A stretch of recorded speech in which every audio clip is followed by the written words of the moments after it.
kemudian Tuhan Yesus bangkit, ya. Dan kita bersyukur bahwa kita punya Tuhan yang hidup. Kita tidak seperti mungkin keyakinan-keyakinan yang lain, para pemimpin keyakinan yang lain, mereka semua sudah mati hari ini. Tetapi Tuhan kita, Tuhan yang hidup sampai hari ini. Dia menyertai setiap kita.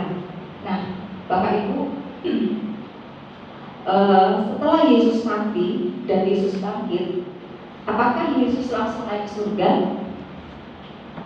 Apakah Yesus langsung naik surga? Tidak. Yesus belum naik surga. Ketika Yesus bangkit, Yesus belum naik ke surga. Masih ada berapa hari Yesus ada di bumi sebelum Yesus naik ke surga? Guru sekolah itu tahu kan? 2 hari. 40 hari. Yesus masih 40 hari ada di bumi. Nah, kenapa Tuhan Yesus masih ada di bumi selama 40 hari? Nah, Yesus kunjungan. Yesus itu harus menampakkan diri kepada murid-muridnya. Kenapa? Ternyata ketika Yesus masih hidup, dia berulang kali bercerita sama muridnya bahwa dia harus mati, ya, dia harus menderita, mati, tetapi pada hari ketiga dia akan dibangkitkan. Tuhan Yesus ngomong seperti itu berkali-kali kepada murid-muridnya, tetapi murid-muridnya itu seperti lupa, seperti tidak mendengarkan apa yang disampaikan oleh Tuhan Yesus. Ya, yang ada di dalam pikiran mereka mungkin saat itu bahwa Yesus akan menjadi raja mereka di kehidupan saat itu, sehingga mereka mungkin tidak begitu memperhatikan apa yang dikatakan Tuhan Yesus saat itu, bahwa Tuhan Yesus harus disalibkan dan mati. Tetapi pada hari ketiga Tuhan Yesus akan bangkit.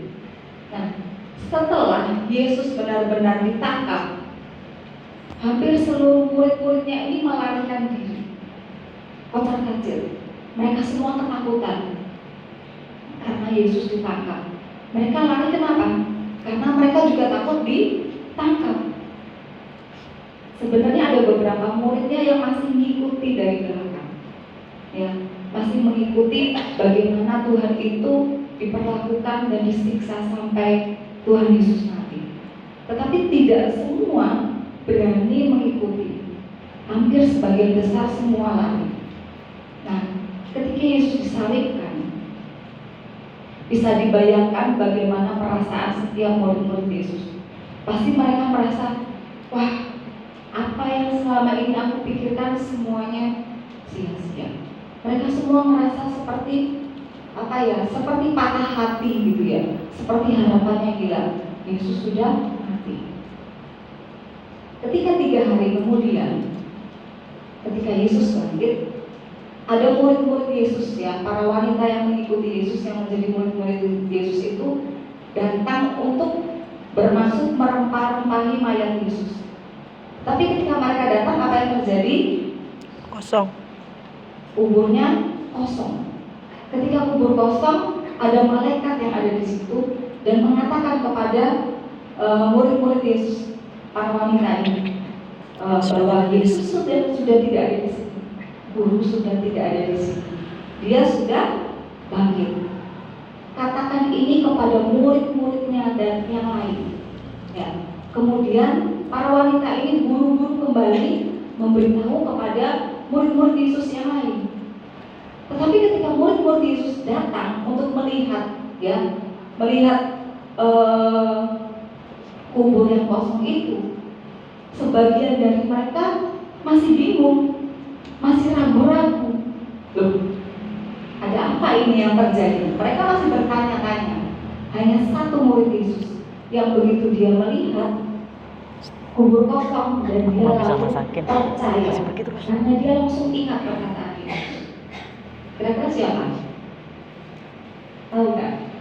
Murid Yesus yang begitu dia melihat, ya, melihat kubur itu kosong, terus dia langsung percaya. Coba kita baca ya ini. 10 ayat 8.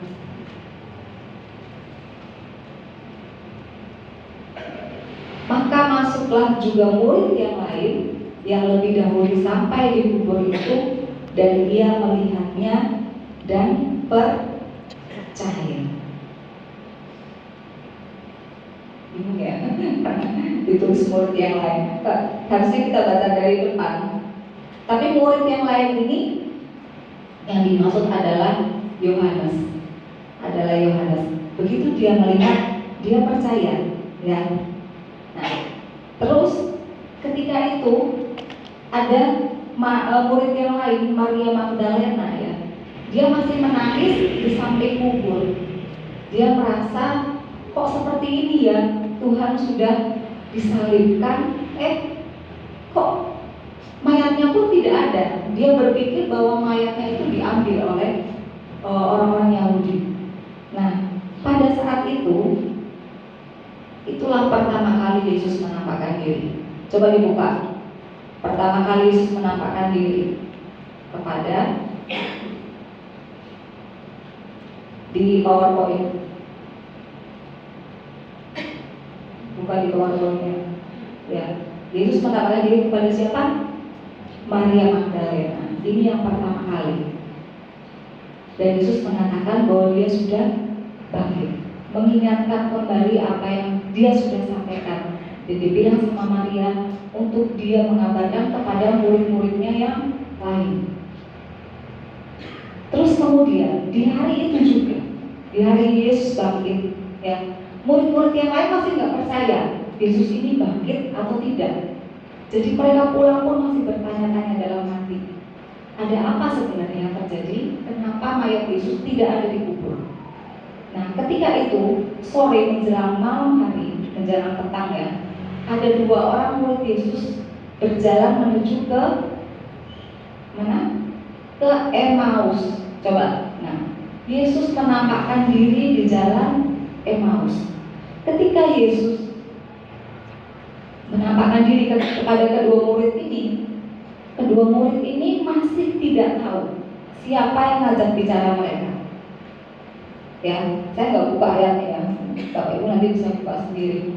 Jadi sepanjang jalan Emmaus itu menuju ke Emmaus, Yesus banyak bercerita kepada mereka. Tetapi mereka masih nggak ngerti kalau ini adalah Yesus. Ketika Yesus akan melanjutkan perjalanan, mereka menyuruh Yesus untuk bersama-sama makan dengan mereka. Ketika Yesus makan bersama-sama mereka, Yesus mulai memecahkan roti. Ketika Yesus memecahkan roti, ketika itu juga selubung yang ada di mata mereka itu terbuka. Dan mereka baru sadar, oh ternyata selama sepanjang jalan ini mereka berjalan sama Yesus. Dan ketika mereka sadar, tiba-tiba Yesus hilang, tidak ada. Ya. Nah, ketika Yesus sudah tidak ada, mereka langsung merasakan sukacita karena mereka tahu bahwa Yesus sudah bangkit.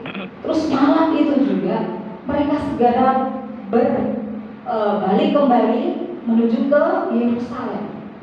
Mereka punya misi, mau mengatakan hal ini kepada murid-murid yang lain bahwa mereka sudah ketemu Yesus. Nah, malam itu juga mereka kembali ke Yerusalem. Murid-murid Yesus yang lain ketika itu sedang berkumpul di satu tempat, semua pintu dikunci, jendela-jendela dikunci. Karena apa? Mereka takut ditangkap, masih takut ditangkap. Dan mereka juga merasa seperti hilang harapan. Kemana Yesus selama ini? Nah, pada waktu itu kedua murid ini datang ke tempat itu dan mengabarkan kepada mereka, Yesus sudah bangkit loh. Kami berbicara dengan Yesus pada waktu kami menuju ke Emmaus. Tapi murid-murid yang lain masih bertanya-tanya, karena yang namanya orang bangkit itu bukan sesuatu hal yang biasa terjadi, benar nggak? Kalau kita tahu ada satu orang sudah meninggal dan bangkit, itu pun kita masih bertanya-tanya, dia beneran mati apa enggak ya tadi, gitu kan ya? Nah, tapi murid-murid kan tahu Yesus sudah mati, jadi sehingga mereka berpikir ya, apakah benar seperti itu? Jadi biarpun sudah ada dua saksi lagi yang lain mengatakan Yesus sudah bangkit, mereka masih berpikir-pikir. Nah, akhirnya yang ketiga kali, coba Yesus menampakkan diri yang ketiga kali kepada murid-murid. Di mana? Di tempat yang mereka konci rapat itu. Dan Yesus berkata, damai sejahtera bagi kamu. Kaget nggak? Murid-murid kaget dan bingung, terkejut dan agak takut. Mereka takut. Siapa ini? Jangan-jangan hantu gitu. Mereka takut karena mereka tahu semua itu dikunci, kok tiba-tiba bisa ada penampakan seperti ini. Apa yang Tuhan Yesus lakukan supaya meyakinkan mereka? Tuhan Yesus nanya, kalian punya makanan nggak? Punya Tuhan. Punya ikan goreng. Ternyata Tuhan suka ikan goreng. Dikasihlah ikan goreng sama Tuhan Yesus. Dan Tuhan Yesus makan di depan murid-murid. Baru mereka percaya. Terus Tuhan Yesus bilang, lihat tanganku yang berlubang paku. Ya. Tuhan Yesus mengingatkan kembali kepada murid-muridnya hari itu. Dan murid-muridnya dibukakan akhirnya. Dan mereka mengerti, oh iya, bahwa Tuhan sudah bangkit. Nah, tapi di antara semua murid-murid itu ternyata ada satu murid yang ketinggalan, yang nggak ada. Siapa kira-kira? Thomas. Nah, Thomas tidak ada di situ. Nah, ketika Yesus sudah pergi meninggalkan mereka, murid-murid, ketika Thomas kembali, murid-murid ngomong sama Thomas, Thomas, ternyata Tuhan kita sudah bangkit. Tapi apa kata Thomas? Biarpun sebegitu banyak orang ya yang menjadi saksi bahwa Tuhan Yesus sudah bangkit, mereka bilang mereka lihat Tuhan. Apa kata Thomas? Percaya. Kalau aku belum mencucukkan tanganku ke bekas lubang pakunya, sekali-kali aku tidak percaya. Nah, 8 hari kemudian Yesus menampakkan diri lagi kepada murid-murid. Murid-murid masih di tempat yang sama, di pintu yang masih tertutup. Biarpun mereka sudah ketemu Tuhan, tapi mereka masih punya rasa takut, masih takut. Ya, penampakan selanjutnya Yesus menampakkan diri kepada Thomas. Ya, khusus karena Yesus tahu Thomas belum percaya. Dan ketika Yesus ada di depan Thomas, bisa dibayangkan seperti apa wajah Thomas. Dia kaget, ya. Dan Tuhan bilang ini, kalau kamu belum percaya, tusukkan jarimu ke lubang tanganku yang bekas paku. Dan Thomas bilang, Tuhan aku percaya. Dan Tuhan bilang, berbahagialah setiap orang yang tidak melihat tapi percaya. Dan kita adalah bilangan orang-orang itu. Kita orang-orang yang tidak melihat, benar? Sudah pernah melihat Tuhan? Belum. Tapi kita percaya. Dan Tuhan katakan kita adalah termasuk orang-orang yang berbahagia, tidak melihat namun percaya. Nah, Alkitab mencatat hanya ada 5 kali Yesus menampakkan diri. Yang terakhir, nah setelah Yesus menampakkan diri 4 kali ya, tapi Yesus masih mau menampakkan 1 kali lagi, karena ada 1 yang belum selesai. Di antara seluruh murid-murid, ada 1 yang membutuhkan pemulihan secara khusus dari Tuhan. Kira-kira Bapak Ibu bisa ingat nggak siapa yang dilayani Tuhan Yesus paling terakhir? Siapa yang Tuhan Yesus ingin ketemu paling terakhir sebelum dia naik ke surga? Petrus. Dia adalah Petrus. Kenapa Petrus? Petrus sudah menyangkal Yesus berapa kali? 3 kali. 3 kali. Jadi malam sebelum Yesus disalib, malam itu Yesus mengadakan perjamuan makan malam bersama murid-muridnya. Dan Yesus bilang begini, kayaknya di situ deh, di slide selanjutnya, Nah ini di sini. Lalu Yesus berkata kepada mereka, kamu semua akan tergoncang imanmu, sebab ada tertulis, aku akan memukul gembala dan domba-domba itu akan tercerai berai. Akan tetapi sesudah aku bangkit, aku akan mendahului kamu ke Galilea. Kata Petrus kepada Yesus, biarpun mereka semua tergoncang imannya, aku tidak. Kata Petrus begitu. Lalu kata Yesus kepadanya, aku berkata kepadamu Petrus, sesungguhnya pada hari ini, malam ini juga, sebelum ayam berkokok 2 kali, engkau telah menyangkal aku 3 kali. Kejadian itu terjadi ketika mereka lagi makan malam. Perkiraan makan malam mungkin jam 8 jam 9 malam. Terus Yesus kan lagi ngobrol sama murid-muridnya. Setelah itu Yesus mengajak Petrus, Yohanes dan Yakobus berdoa ke taman Getsemani. Ketika itu di taman Getsemani akhirnya Yesus ditangkap. Ketika Yesus ditangkap, Petrus masih ada bersama-sama dengan dia. Dan apa yang Petrus lakukan? Petrus mengambil pedang dan dia sabetkan ke telinga imam ke telinga hamba imam besar. Lalu Simon Petrus yang membawa pedang menghunus pedang itu, meletakkannya kepada hamba imam besar dan memutuskan telinga kanannya. Nama hamba itu Malkus. Dan apa yang dilakukan Yesus? Yesus ambil telinganya yang jatuh itu, dia pasang lagi. Tuhan Yesus masih lakukan mujizat saat itu. Biarpun saat itu dia sudah harus ditangkap. Akhirnya Yesus ditangkap, menyerahkan diri. Ya, Yesus itu menyerahkan diri. Yesus menyerahkan diri untuk ditangkap. Dan seluruh murid-muridnya malam itu juga lari. Karena mereka semua ketakutan. Tapi ada 2 orang murid yang ngikutin Yesus. Siapa? Salah satunya Petrus. Satu lagi dikatakan murid yang lain. Tidak tahu siapa murid yang lain. Yang lain itu dikatakan dia kenal dengan imam besar. Jadi dia ikut masuk ke tempat imam besar, tempat Yesus itu diinterogasi.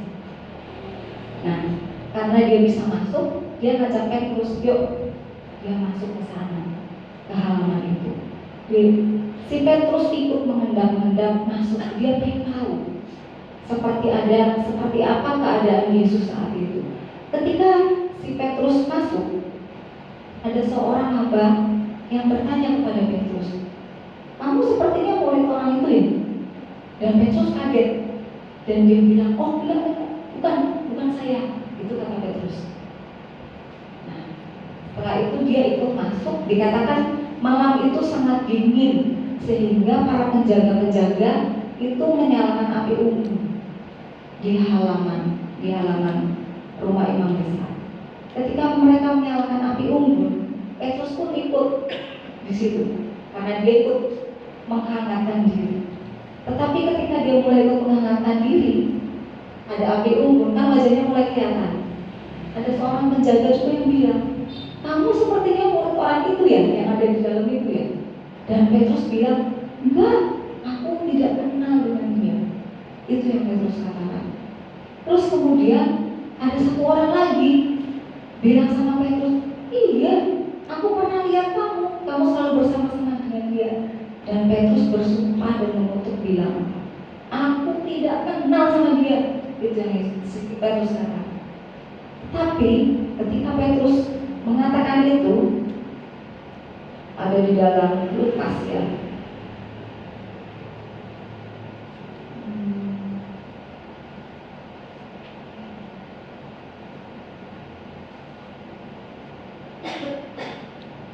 Sebentar. Di dalam Lukas pasal 22 ayat 60 sampai 61. Lukas 22 ayat 60 sampai 62 60. Tetapi Petrus berkata, bukan, aku tidak tahu apa yang kau katakan. Seketika itu juga, sementara dia berkata, berkokoklah ayam. Selanjutnya, lalu berpalinglah Tuhan memandang Petrus. Maka teringatlah Petrus bahwa Tuhan telah berkata kepadanya, sebelum ayam berkokok pada hari ini juga kau telah menyangkal aku. Lalu selanjutnya ia pergi keluar dan menangis dengan sedih. Ya, ternyata Tuhan tahu. Posisinya jauh ya. Tuhan tidak dengar apa yang dia katakan. Tetapi ketika dia persis 3 kali dia menyangkal dan ayam berkokok, Tuhan memandang dia. Kalau Bapak Ibu nonton film Yesus ya, biasanya ada adegan ini gitu ya. Ketika setelah ayam berkokok, Yesus itu langsung melihat menoleh ke belakang, dan Petrus langsung melihat ke mata Yesus, dan dia menyadari bahwa dia sudah menyangkal. Bisa dibayangkan seorang murid yang dengan sombongnya mengatakan, sekalipun mereka semua lari, aku enggak Tuhan. Tapi hari itu enggak sampai sehari dia sudah menyangkal Tuhan. Bisa dibayangkan dia punya tekanan berat dalam hatinya. Ketika dia tahu Yesus bangkit, dia merasa bagaimana? Dia punya rasa bersalah kan? Aku sudah menyangkal Tuhan, aku sudah mengkhianati Tuhan. Tetapi Tuhan tidak berkata apa-apa padanya, sehingga dia memiliki rasa beban, rasa bersalah yang begitu dalam. Nah, karena itu hari itu Tuhan khusus bertemu dengan Petrus, mau bertemu dengan Petrus. Kita baca di Yohanes 21. Di Yohanes 21 ayat 1. Nah, Yesus menampakkan diri kepada murid-muridnya di Danau Tiberias. Kemudian Yesus menampakkan diri lagi kepada murid-muridnya di pantai Danau Tiberias, dan dia menampakkan diri sebagai berikut. Selanjutnya, di pantai itu berkumpul Simon Petrus, Thomas yang disebut Didimus, Nathanael dari Kana yang di Galilea, anak-anak Zebedeus, dan 2 orang muridnya yang lain. Ada berapa orang? Tunggu masih di tempat yang tadi. Ya, ada berapa orang? Yang tadi ayat 2. Ada berapa? Simon, Petrus, Thomas, Nathanael, anak-anak Zebedeus itu ada 2 orang, Yohanes dan Yakobus. Terus 2 orang murid yang lain. Jadi ada berapa? 7. Nah, Petrus dan murid-murid yang lain, biarpun Yesus sudah menampakkan diri, ya, sudah menampakkan diri kepada mereka, mereka masih tidak tahu apa yang harus mereka lakukan. Itu mereka tidak tahu. Biasanya ketika mereka masih bersama-sama dengan Yesus, mereka pelayanan kemana setiap hari dengan Yesus. Dan dalam pelayanan Yesus itu selalu diikuti oleh ribuan orang. Dikatakan selalu berbondong-bondong orang. Ada satu contohnya saja, ketika Yesus memberi makan 5.000 orang lelaki kan, 5.000 orang laki-laki yang dikasih makan Yesus. Yang disebutkan cuma 5.000 laki-laki. Perempuan dan anak-anak tidak disebutkan. Padahal perempuan dan anak-anak biasanya lebih banyak daripada laki-laki, benar nggak? Jadi bisa dibayangkan, mungkin 2-3 kali lipat. Mungkin sekitar 15.000 sampai 20.000 orang itu mengikuti Yesus setiap hari. Nah, murid-muridnya selalu ada di lingkungan itu setiap hari, selalu ketemu banyak orang, melayani banyak orang. Mereka tidak usah memikirkan tentang dirinya sendiri, tidak usah memikirkan tentang kehidupannya sendiri. Karena apa? Sudah pasti mereka bisa makan. Ya, ada rombongan yang mengikuti Yesus, para wanita-wanita, orang-orang kaya yang melayani, ya, melayani Yesus. Mereka bisa memberikan makan juga kepada Yesus dan murid-muridnya. Jadi semuanya sudah tersedia, ya, ketika mereka melayani sama Yesus. Tetapi ketika Yesus sudah mati, mereka seperti anak ayam kehilangan hidupnya. Apalagi yang harus lakukan? Ya, mungkin mereka punya tabungan, tapi selama beberapa hari lamanya setelah Yesus bangkit, mereka nggak ada yang dilakukan.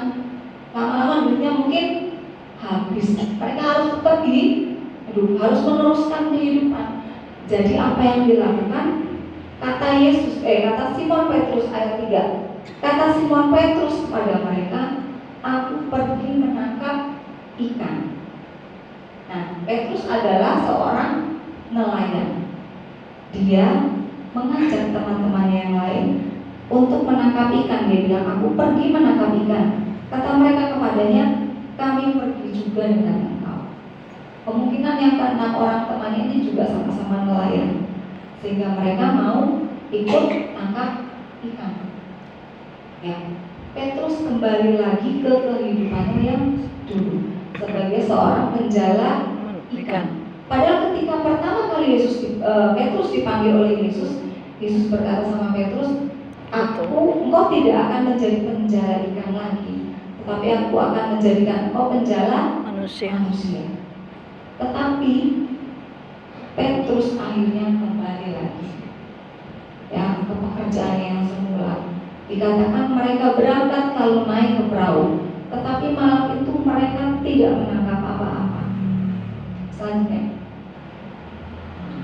ketika hari mulai siang, Yesus berdiri di pantai.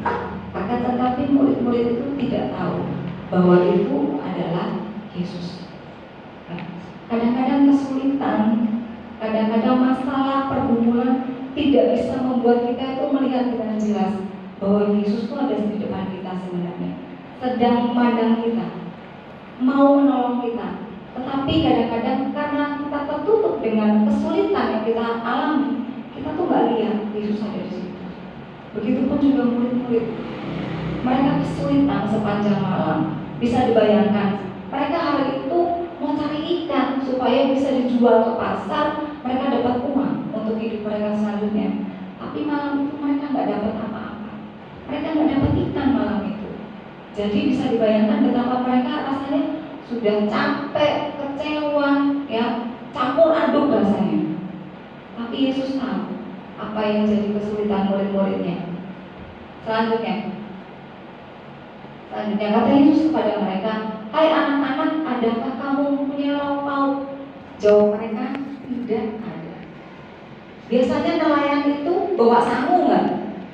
Kalau mereka nangkap ikan, biasanya bawa sangu ya. Tapi itu mereka nggak bawa sangu, nggak punya uang untuk menyediakan makanan mereka mungkin. Mereka berharap dari ikan yang mereka tangkap mereka bisa makanan. Tapi ternyata mereka nggak dapat ikan hari itu. Dan Tuhan ya, ini Tuhan ada di pinggir pantai. Tuhan berteriak mungkin kepada mereka, adakah kamu punya lauk pauk? Dan mereka jawab, tidak ada. Selanjutnya, maka kata Yesus kepada mereka, tebarkan jalamu di sebelah kanan perahu, maka akan kamu beroleh. Lalu mereka menebarkannya dan mereka tidak dapat menariknya lagi karena banyaknya ikan. Tapi satu hal, mereka taat, padahal mereka nggak tahu kalau itu Yesus. Ya, ada suara yang mengatakan di pantai, suruh menebarkan jalan di sebelah kanan, dan mereka taat. Mereka tebarkan jalan di sebelah kanan. Selanjutnya, maka murid yang dikasih Yesus itu berkata kepada Petrus. Siapa murid yang dikasih Yesus? Petrus. Yohanes. Oh iya. Dia langsung sadar. Dia bilang sama Petrus, itu Tuhan. Kenapa Yohanes ini langsung sadar?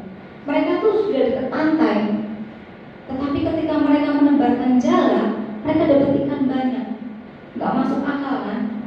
Ikan itu selalu ada di perairan yang dalam. Benar gak? Karena itu para nelayan selalu berlayar malam-malam masuk ke perairan yang dalam supaya dapat ikan. Karena disitulah ikan berada. Tapi itu pagi-pagi di tepi pantai, kok ada ikan yang segitu banyak mereka dapat. Karena itu si Yohanes langsung sadar, ini mujizat. Seperti ini yang bisa lakukan cuma Tuhan. Jadi dia bilang sama Petrus, itu Tuhan. Ketika Petrus mendengar bahwa itu adalah Tuhan, maka ia mengenakan pakaiannya, sebab dia tidak berpakaian, lalu terjun ke dalam danau. Seperti biasa, Petrus ini orangnya berasa khusyuk ya, dan tidak berpikir panjang. Ya, langsung cepat-cepat terjun. Nah, selanjutnya, murid-murid yang lain datang dengan perahu, karena mereka tidak jauh dari darat, hanya kira-kira 200 hasta, dan mereka menghela jala yang penuh ikan itu. 200 hasta saya hitung, ternyata hanya 90 meter. Berarti dekat kan sama pantai, nggak sampai 100 meter. Selanjutnya, ketika mereka tiba di darat, mereka melihat api kemudian di atasnya ikan dan roti. Yesus sudah menyediakan. Ya, bisa dibayangkan semalaman mereka lapar pasti. Ya, mereka menjala ikan dan tidak dapat apa-apa. Nah, ketika mereka sampai di darat, Yesus menyediakan kebutuhan pokok mereka, yaitu apa? Makanan. Selanjutnya, kata Yesus kepada mereka, bawa beberapa ikan yang kamu tangkap itu. Selanjutnya, Simon Petrus naik ke perahu lalu menyelam jala itu ke darat, penuh ikan-ikan besar, 153 ekor banyaknya, dan sungguh pun sebanyak itu jala itu tidak koyak. 153 ikan-ikan besar. Kategori ikan besar, dia minimal di atas 10 kilo. Sekarang hitung-hitungan pasar. 1 kilo ikan gramnya berapa di pasar? 30. Hah? 30. Yang biasa belanja? 30. Hah? 30 35. 30. 30 35. Kalau lebaran naik. 30-40 ribu 1 kilo. Ya, berarti kalau satu ikan besar 10 kilo, satu ikan itu bisa 400 ribuan ya. Ya, dikalikan saja 153. Ya, silakan dihitung. Hasilnya jutaan pasti ya. Pokoknya hasilnya belasan juta. Tuhan itu kalau memberi selalu limpah, ya, tidak pernah ngepas, nggak pernah berkekurangan. Tuhan itu pastinya limpah, karena Dia tahu apa yang dibutuhkan oleh murid-muridnya. Selanjutnya, Yesus maju ke depan, mengambil roti dan memberikannya kepada mereka. Demikian juga ikan itu. Harusnya di ayat 12 ya. Kata Yesus kepada mereka, marilah dan sarapanlah. Tidak ada di antara murid-murid itu yang berani bertanya kepadanya, siapakah engkau? Sebab mereka tahu bahwa Ia adalah Tuhan. Nah, oke, selanjutnya di ayat 15. Ayat 15. Sesudah sarapan, Yesus berkata kepada Simon Petrus, Simon, anak Yohanes, apakah engkau mengasihi aku lebih daripada mereka ini? Jawab Petrus kepadanya, benar Tuhan, engkau tahu bahwa aku mengasihi engkau. Kata Yesus kepadanya, gembalakanlah domba-dombaku. Inilah saat Yesus memulihkan hati Simon. Simon Petrus pun tidak berani bicara, ya, karena dia punya rasa bersalah yang sangat dalam sama Tuhan. Ya, dia malu pasti. Tapi dia bisa apa ketika itu? Tetapi Yesus sengaja setelah dia sarapan dengan murid-muridnya, dia mengajak bicara kepada Petrus. Tetapi ya, yang kita lihat di sini, Yesus tidak memanggil dia dengan namanya Petrus. Nama dia aslinya sebenarnya Simon ya. Simon artinya ilalang, nggak stabil ya, orangnya tidak stabil. Dan Yesus waktu itu mengganti namanya. Engkau adalah Petrus, karena di atas batu karang ini akan kudirikan jemaatku. Ya, jadi Tuhan Yesus sudah mengganti namanya sebagai nama Petrus. Tetapi ketika itu apa yang dilakukan oleh Yesus? Yesus memanggil dia dengan nama siapa? Simon. Simon, anak Yohanes. Yesus ingin mengingatkan dia kembali bahwa dia adalah seorang Simon, bukan Petrus. Apakah engkau mengasihi aku lebih daripada mereka ini? Nah, mengasihi di dalam bahasa Indonesia ini kan cuma ditulis pengasih saja, tetapi di dalam bahasa aslinya, di dalam bahasa Yunani, kasih itu dibedakan jadi 4. Agape, kasih sama Tuhan ya, kasih walaupun, kasih agape itu walaupun kamu sudah berdosa, aku tetap mengasihi kamu. Walaupun kamu bersalah, aku tetap mengasihi kamu. Itu kasih agape. Terus yang kedua kasih filio, kasih persaudaraan. Karena kamu baik, ya aku baik sama kamu. Itu biasa kasih filio.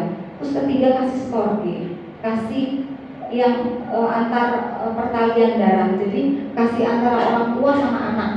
Terus kakak sama adik, itu kasih storge. Terus ada yang keempat kasih eros. Biasanya kasih antara wanita dan pria, tetapi dikaitkan dengan nafsu ya. Nah, saya tidak akan bahas yang lain. Saya hari ini mau bahas tentang kasih yang disebutkan Yesus di sini. Yesus berkata begini, Simon anak Yohanes, apakah engkau agape kepadaku? Masih di ayat 15. Masih di ayat 15. Simon anak Yohanes, apakah engkau agape kepada aku lebih daripada mereka ini? Yang dimaksud Yesus lebih daripada mereka ini, itu adalah teman-teman yang ada di situ dan pekerjaan perahu dan ikan-ikannya. Ya, Tuhan menunjuk bukan kepada teman-temannya saja, tapi kepada pekerjaan Petrus yang lama. Apakah engkau agape kepadaku lebih dari teman-temanmu, lebih dari pekerjaanmu? Itu yang Tuhan tanya sama Petrus. Dan Petrus jawab Petrus kepadanya, benar Tuhan, engkau tahu. Belum, masih di ayat 15.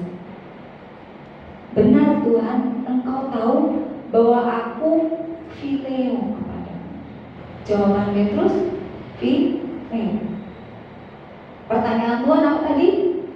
Agape. Dan apa kata Yesus kepada Simon Petrus? Gembalakan domba-domba. Di sini pun bahasa Indonesia semuanya ditulis gembalakan domba-dombaku. Tapi bahasa aslinya dikatakan feed my lamb. Jadi beri makan kepada anak-anak dombaku. Anak-anak domba, lamb itu menunjuk kepada anak domba di bawah umur 1 tahun. Jadi yang masih anak-anak itu akan mengingatkan, sebenarnya Yesus mengingatkan, memberitahu kepada Petrus saat itu secara tidak langsung bahwa nanti setelah beberapa hari kemudian Petrus itu akan dipenuhi oleh Roh Kudus. Dan ketika dipenuhi Roh Kudus, dia berkhotbah pertama kali 3.000 orang langsung bertobat. Tidak ada yang seperti Petrus. Sekali berkhotbah 3.000 langsung bertobat. Dan dari 3.000 itu adalah para jemaat baru, benar kan? Dan Petrus harus mengajarkan orang-orang baru percaya kepada Tuhan waktu itu. Karena itu Yesus berkata, gembalakan, beri makanlah kepada anak-anak domba. Itu yang Yesus sampaikan. Selanjutnya, yang kedua, 16. Kata Yesus pula kepadanya untuk kedua kalinya, Simon anak Yohanes, apakah engkau agape kepadaku? Yesus masih bertanya hal yang sama. Jawab Petrus kepadanya, benar Tuhan, engkau tahu bahwa aku ini phileo. Petrus masih bilang, aku ini phileo ya, kepada Tuhan. Kata Yesus kepadanya, gembalakan domba-domba. Tuhan masih tetap berikan penugasan kepada Petrus, menggembalakan domba-domba Tuhan. Selanjutnya yang terakhir, 17. Kata Yesus kepadanya untuk ketiga kalinya, Simon anak Yohanes, apakah engkau phileo kepadaku? Itu yang Tuhan bilang. Yang 2 kali tadi Tuhan bilang apa? Agape. Tapi yang ketiga kali Yesus tahu bahwa Simon tidak sanggup untuk agape kepada Tuhan. Karena itu dia menyangkal Tuhan. Kalau dia agape kepada Tuhan, dia tidak akan menyangkal Tuhan saat itu. Benar kan? Tapi karena dia tahu kadar kasih Kristus, kasih Petrus masih kadar kasih phileo. Jadi dia menurunkan standarnya. Simon anak Yohanes, apakah engkau phileo kepadaku? Maka sedih hati Petrus karena Yesus berkata untuk ketiga kalinya, apakah engkau phileo? Tapi ketiga kali phileo. Dan dia berkata kepada Tuhan, Tuhan, engkau tahu segala sesuatu. Engkau tahu bahwa aku cuma bisa phileo. Dan kata Yesus kepadanya, gembalakan domba-domba. Berapa banyak setiap kita juga cuma bisa phileo sama Tuhan. Kita tidak bisa memberikan mengasihi Tuhan dengan kasih agape. Berapa banyak setiap kita masih menyangkal Tuhan dalam kehidupan kita. Ada begitu banyak. Ketika kesulitan datang, kita berani menukar Tuhan. Kita berani menyangkal Tuhan. Ketika kesulitan datang, ada orang-orang yang ingin naik jabatan dan dia bersedia menukar Tuhan. Dia bersedia menyangkal Tuhan. Ada jemaat kita di tempat ini yang seperti itu, demi jabatan, supaya dia naik. Dia rela tukarkan Tuhan supaya dia naik jabatan. Tetapi ketika dia mengalami masalah, ketika dia mengalami kesulitan, dia ingat kepada Tuhan kembali. Dan dia bilang, "Oh, mau balik sama Tuhan. Saya sudah bersalah sama Tuhan karena aku menukar Tuhanku dengan jabatan." Ada berapa banyak dari kita anak-anak muda hanya demi seorang pacar, demi cinta, dia mau menukarkan Tuhan. Ketika pacar kita, ketika pasangan kita bukan dari satu keyakinan dengan kita, dan ketika dia bilang, "Kamu lebih cinta aku atau lebih cinta sama Yesus?" Dan dia berani bilang, "Aku lebih cinta kamu." Dan dia buang Yesus. Dia sangkal Tuhan hari itu. Ada berapa banyak kita seperti itu?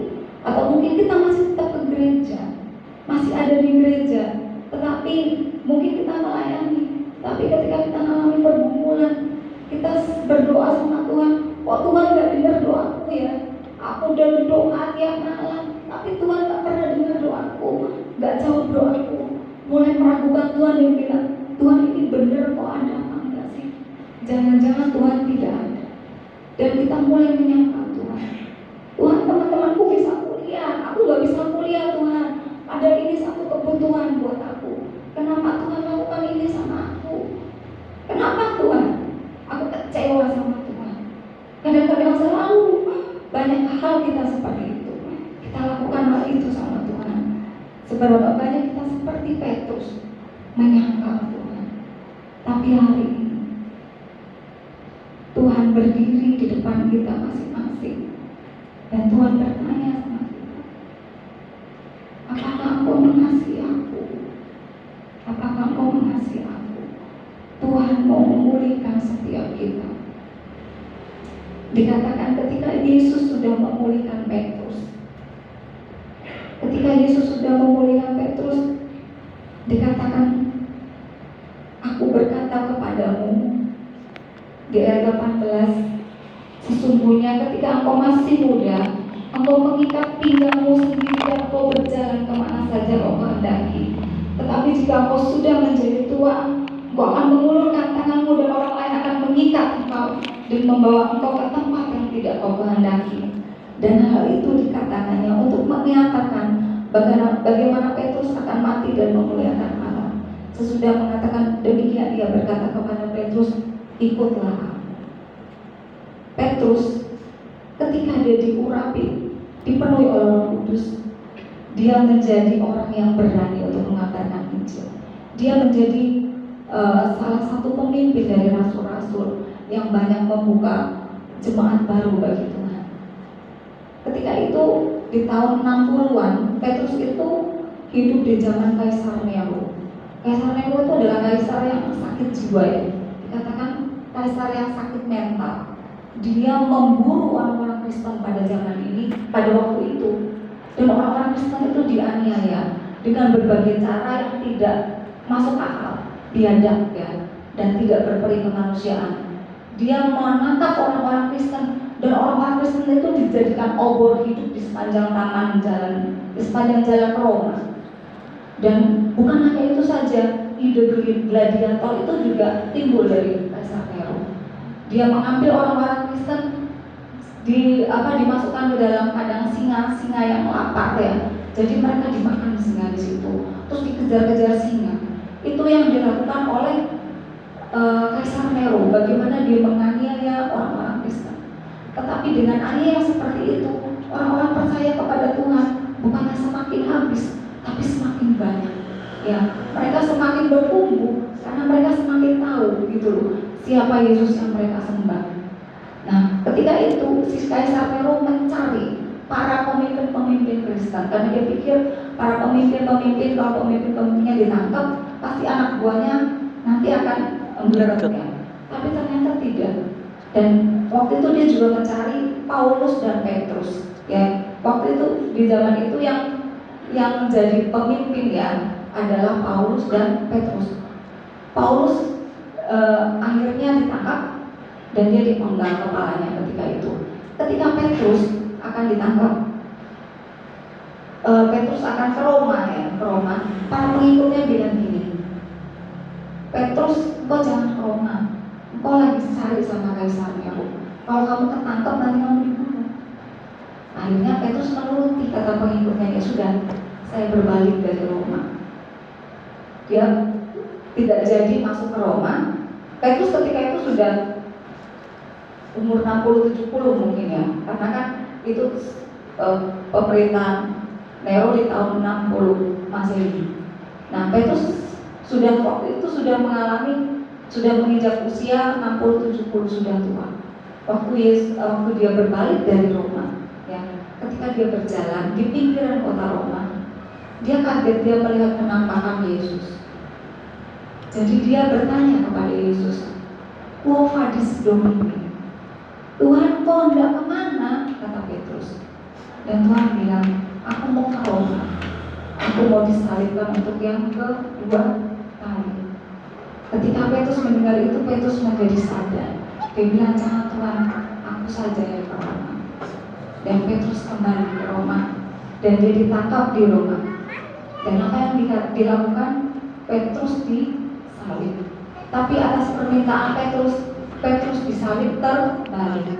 Dia bilang, "Salibkan aku dengan terbalik, karena aku tidak layak disalib seperti Tuhanku." Dan dia hari itu disalib terbalik. Dia menjadi martir untuk kemuliaan Tuhan. Tapi kita percaya, hari ini nama Tuhan semakin didengar, semakin luas sampai ke ujung bumi. Amin. Injil semakin didengar sampai ke ujung bumi. Karena apa? Pemulihan yang sudah dilakukan oleh Tuhan Yesus kepada Petrus hari ini buat setiap kita yang hadir. Kalau saat ini kita juga seperti Petrus pernah mengalami seperti Petrus, rasanya saya pernah menyangkal Tuhan dalam hidup saya. Dengan pengiringan saya sama Tuhan, saya pernah mengalami beberapa kali saya menyangkal sama Tuhan. Hari ini Tuhan ada di depan saudara. Masing-masing ada di depan saudara dan bertanya, apakah engkau mengasihi? Mari kita tutup mata dan kita akan berdoa. Saya minta para pemain musik semua maju ke depan.